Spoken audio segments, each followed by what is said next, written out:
Election 2016 has been over for more than a week, but the suspense over the outcome continues for one Georgia man.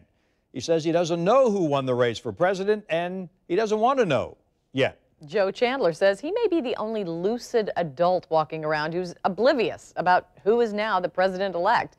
Kent has the reason behind this artist's creative protest and how the man says he feels about his bubble of ignorance. Kent.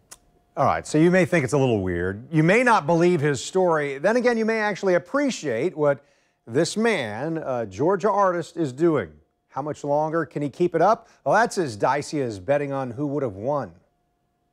I'm sort of protesting the whole debacle that our political system has devolved into, and which I elect not to be a part of.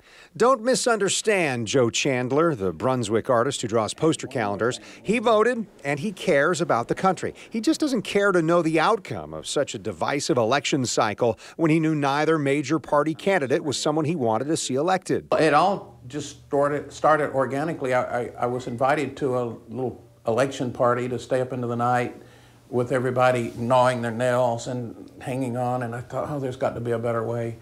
Joe declined that invite, didn't watch the results election night, and dove into his work. The next thing he knew, it had been 24 hours, then 48 hours, and his life was going just fine without the answer to the question, who won?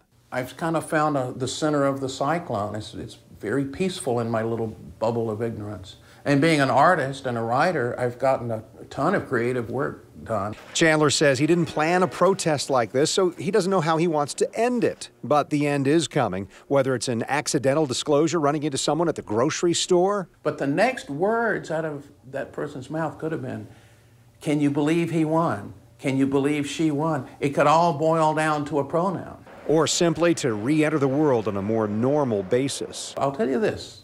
And I probably wouldn't have said this 3 days ago. I'm starting to go a little stir crazy. I don't know how much longer I can go on with this. I'm kind of ravenous for contact with another human being, even a fist bump or something.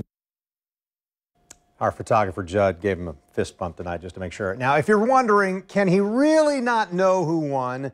Chandler says he has avoided the news, that sometimes he wears big earmuffs in public, and that he has a sign that he'll wear to say that he doesn't know. As for his vote, he didn't reveal his preferred candidate. He did say, quote, of the two whose names I shall not utter, not a big fan of either. Tom, Mary?